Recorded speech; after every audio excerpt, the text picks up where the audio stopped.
Chrisland pourra répondre à la question qui lui a été posée au début. Si Rachida, tu pu relire la question. Merci. Bon, merci. Pouvez-vous reprendre la question, s'il vous plaît? Oui, un instant. Alors, elle avait dit, Madame Chrisland, vous parlez de congé de maladie pour la menstruation. Je comprends que ces symptômes sont très douloureux, mais est-ce vraiment une maladie? Oui, on dit que la menstruation n'est pas une maladie, c'est un événement physiologique. Puis, quand je parle de congé maladie en tant que tel, on a le droit au congé maladie parce qu'on paye les taxes. Puis, c'est pas, quand on a la grippe, on reste à la maison, on n'est pas nécessairement malade, mais le corps est plus ou moins fatigué, donc on veut pas aller au travail puis avec la fatigue et tout. Donc là, on a le droit à une journée payée. Donc c'est de même pour les règles. Le corps est fatigué, on a beaucoup de douleurs, on sent. Moi, je vais côté plus ou moins humanitaire, OK? Là, on va dire, il n'y a pas une loi qui dit que la menstruation est une maladie, parce qu'on n'a pas la loi, mais si on regarde côté humanitaire, j'ai de la douleur au ventre, j'ai un congé payé maladie, alors que j'ai de la douleur parce que j'ai la menstruation, c'est pas payé. Ben, c'est pas une maladie. Ben, normalement, dans la réalité, c'est la même chose. J'ai mal au ventre, je reste chez moi, je suis payée. J'ai mes règles, j'ai de la douleur, je dois aussi avoir le droit à mon congé maladie. Donc, si on met la réalité sur table, oui, on a le droit, on devrait avoir le droit à un congé maladie parce qu'on paye nos taxes. Donc, c'est pas comme si on nous fait des cadeaux comme ça, on travaille dur, on paye les taxes. Donc, oui, on doit avoir ce droit-là. Merci. Est-ce que c'est correct pour Madame Mandy? Je pense qu'on passera à d'autres questions. Si vous avez d'autres questions, chers participants ou participantes, vous pouvez lever votre pouce ou poser les questions ou tout simplement dans le chat, poser les questions. Il y a aussi Monsieur Dr Youssouf qui est là. Donc, si vous avez des questions, je sais pas, vous pouvez poser vos questions par rapport à sa présentation et puis pour Madame Traoré. Et voilà.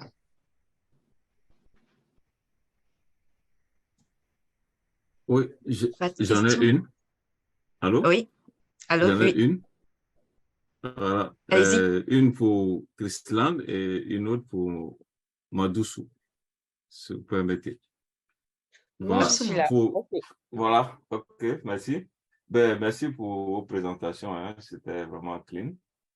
Voilà, j'avais une question concernant les produits détaxés au Canada. Et là, nous sommes un pays développé, hein. Voilà, et ça s'adresse un peu à Chrisland et en même temps aussi à l'ONG. Je me suis dit, mais derrière ça, quelle est la part que l'ONG voudrait prendre en termes de sensibilisation, soit pour pouvoir peut-être venir en aide aux pays en développement, parce que ce n'est pas le cas dans nos pays en développement. Voilà, donc je pense que c'est un combat quand même qu'il faut mener, mais surtout, qu'est-ce que l'ONG pourrait apporter par rapport à cette mention qui a été faite, parce que ce n'est pas détaxé chez nous ici, hein, je ne crois pas. Comme je vous ai dit, ce n'est pas vraiment ma spécialité, hein, mais ayant peut-être des informations, ça et là, je pense que l'ONG quand même pourrait peut-être profiter de cette occasion-là quand même pour apporter un plus. Ça, c'était peut-être une préoccupation. Pour Madoussou, je crois qu'il y a le partage des serviettes jetables qui se fait à la MACA. Vraiment, c'est une excellente action. Mais derrière ça, est-ce que vous avez vu un peu comment sont gérés ces déchets-là? Voilà, ça c'est vraiment une question que je voulais avoir. Merci.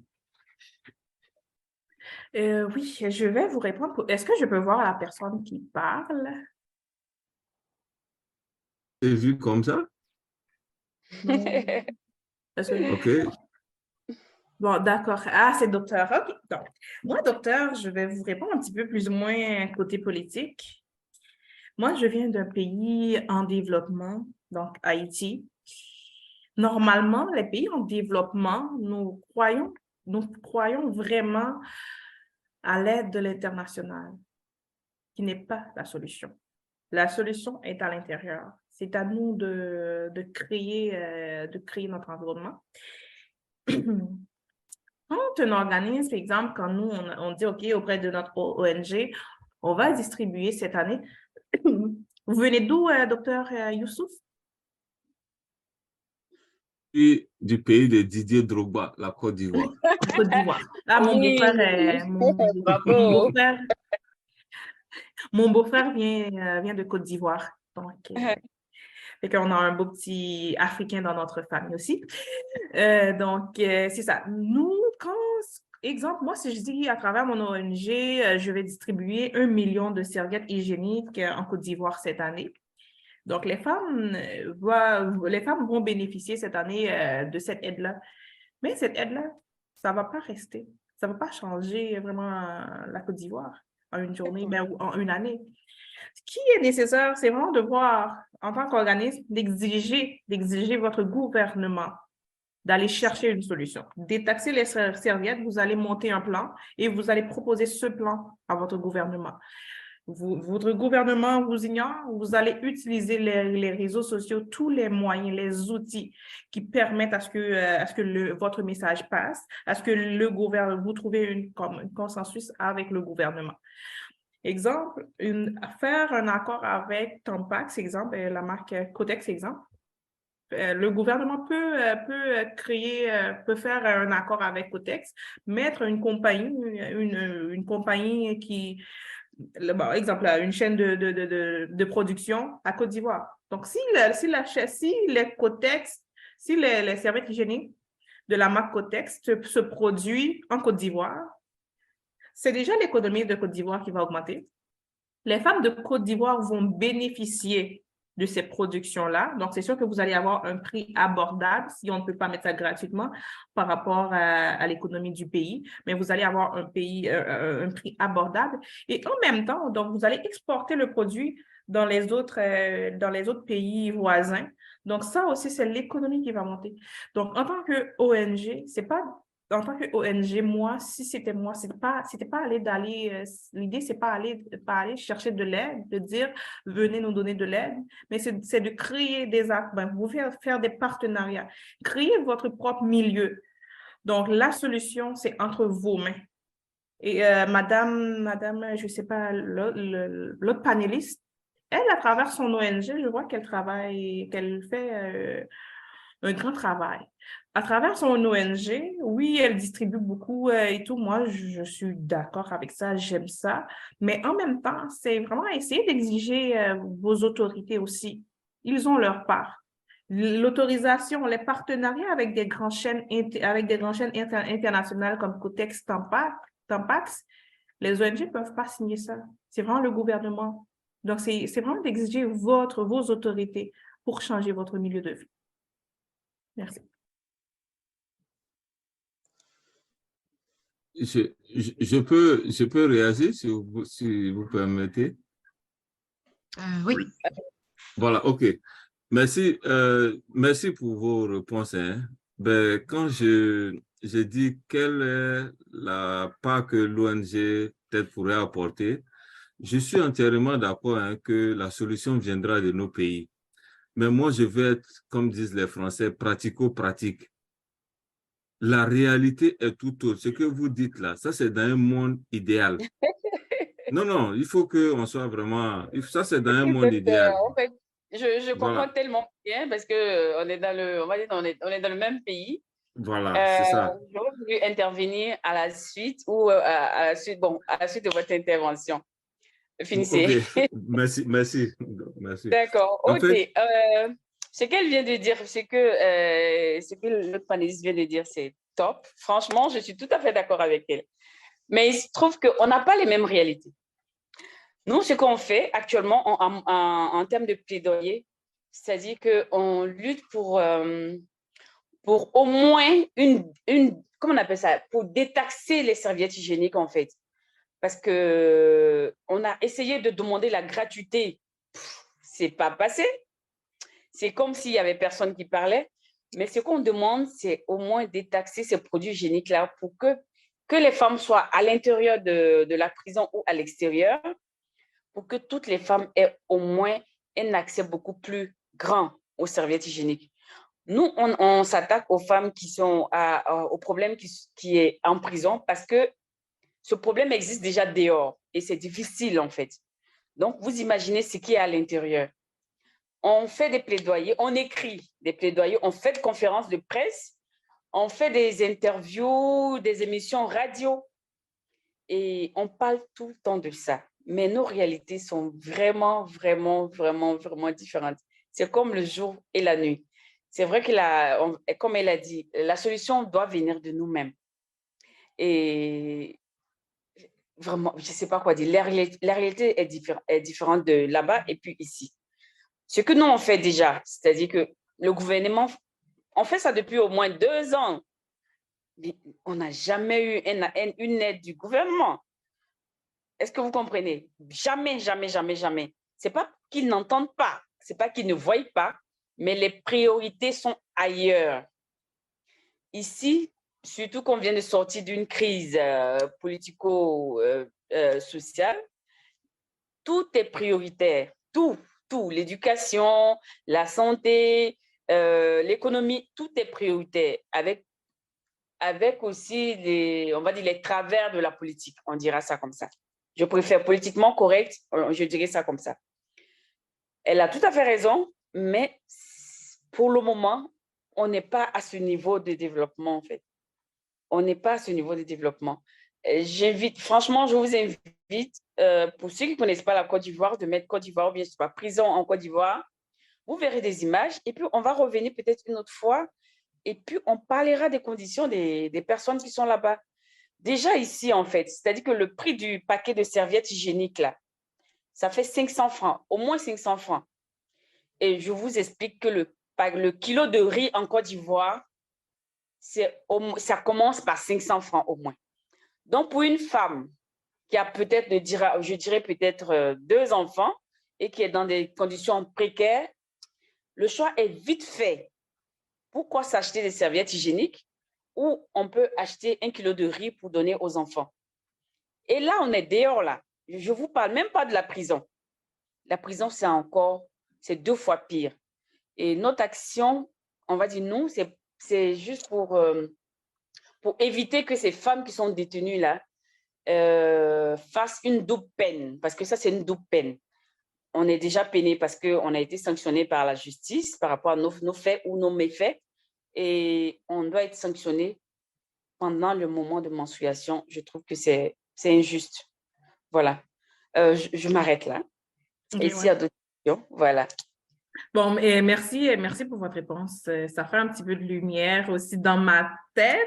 Fait que moi, j'ai été dure dans ma réponse face à mon pays aussi, Haïti, puis c'est vraiment la même chose. C'est vraiment la même chose, mais je pense que le peuple n'est pas assez dur avec le gouvernement. Moi, ce que je pense, ce que je vois, selon ce que mes expériences, moi, je pense que le peuple n'est pas assez dur. Donc, peut-être pour vous, c'est pas trop... peut-être que c'est pas trop le cas. C'est tout simplement vous, il y a le côté politique, social qui plonge, puis vous avez vraiment beaucoup de difficultés à vous remonter. Donc, vous avez besoin d'aide un petit peu temporaire, comme une ONG qui va vous apporter de l'aide à travers d'autres organismes, des petites associations locales, donc comme vous. Vous pouvez faire des demandes, avoir des tonnes de serviettes hygiéniques. Oui, c'est bon. Vous pouvez le faire temporairement, mais pensez un petit peu à avoir quelque chose de durable.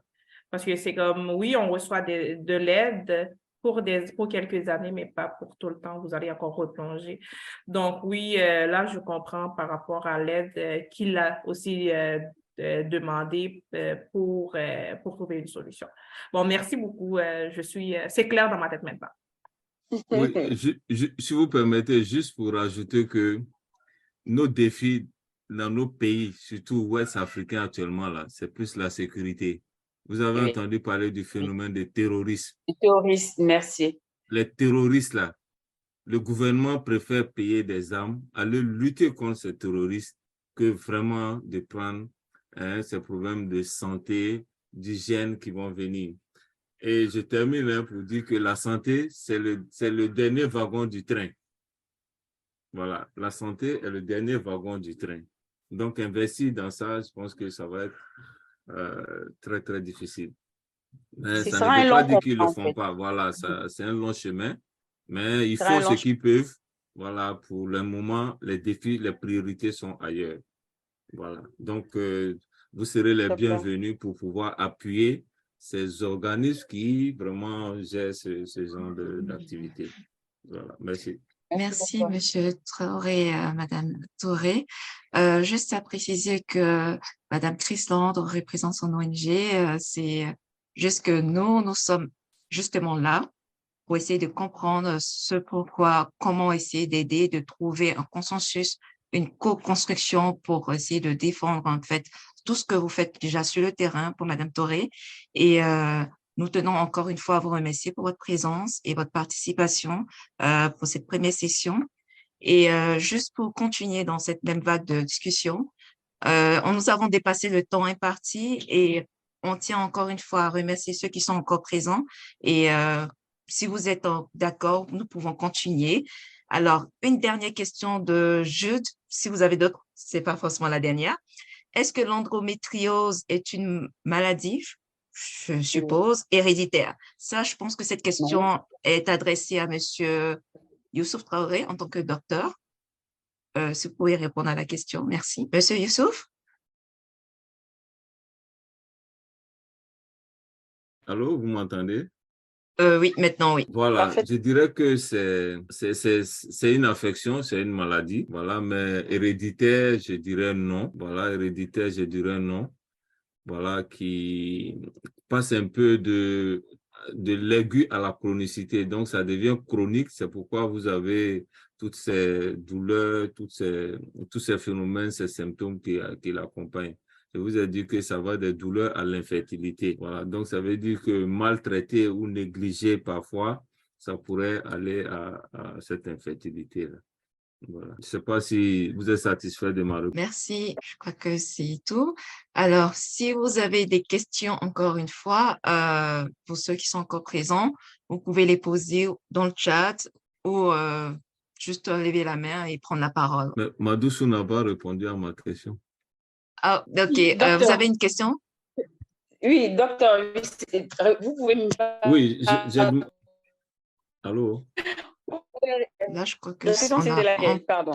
Voilà, c'était Oui, par oui, rapport à docteur. la gestion des déchets qui étaient générés, puisque vous partagez plus de Oui. 3000. Ah Voilà, est-ce oui. que vous avez Oui. une idée un Oui. peu de Oui. comment, voilà, ça, par rapport à l'environnement? En réalité, non. Oh, non, non, en réalité, non. C'est-à-dire que on a posé la question parce que la plupart, bon, on va dire notre interlocuteur direct là-bas en prison, ce sont les assistantes et les assistants. Et quand on a essayé d'introduire les serviettes réutilisables, les serviettes lavables, là, on nous a dit que non, on ne pouvait pas envoyer ces serviettes-là ici parce que, avec toutes les raisons que je vous ai données, mais qu'avec les serviettes jetables, je crois il y a la société, docteur, la société qui ramasse les ordures. Ecotis, c'est quoi? C'est ça, Ecotis, non? Voilà. Voilà.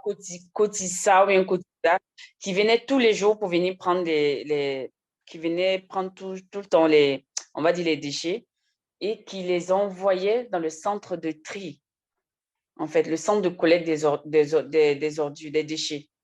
Mais comment ça se fait là-bas? Sincèrement, si je vous dis quelque chose, c'est que j'aurais menti. Et je n'ai pas envie de raconter n'importe quoi, en fait. Parfait. C'est correct d'après les PD. Merci. Je crois que Madame Chrisland a une question. Oui, ma question, c'est pour Madame Touré, je ne sais pas. Touré. Donc, c'est concernant par rapport, ça n'a pas de rapport avec les serviettes hygiéniques, mais ça pique ma curiosité pour les enfants de 0 à 7 ans en prison. Oui. Est-ce Oui. que la criminalité là-bas, c'est vraiment beaucoup de choses? Ah, non, non, mais c'est pas, en fait, c'est pas des enfants qui ont été jugés qui sont là-bas. En fait, c'est des enfants qui y sont avec leur mère. OK. Fait que C'est des là, enfants. il n'y a pas vraiment un système pour prendre exemple ici, immédiatement, tes parents, tu as t'as une plainte, une accusation criminelle, tout de suite, on t'enlève l'enfant. On prend cet enfant-là. Ah, d'accord. OK. Islam, je dirais bienvenue dans notre réalité. Parce que là, bienvenue dans notre réalité. Ici, ce qui se passe normalement, ça doit se passer comme ça. C'est-à-dire quand la mère a été jugée et tout, qu'elle a un enfant, normalement, on doit prendre l'enfant et le mettre dans une institution spécialisée pour ça, en fait. Mais il se trouve que il n'y en a pas. En fait, il n'y en a pas. Pour le moment, il n'y en a pas. C'est en projet, mais pour le moment, il n'y en a pas. Donc, du coup, ça, c'est une des principales raisons parce qu'il n'y a pas d'institution pour garder les enfants.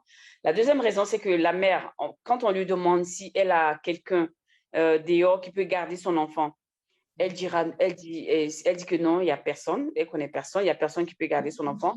On va comprendre que c'est par amour maternel ou qu'elle ne veut pas que son enfant soit maltraité dehors ou elle ne veut pas qu'on sache qu'elle est en prison. Parce qu'être en prison aussi, c'est tabou ici, en fait. C'est une honte, en fait, pour la famille.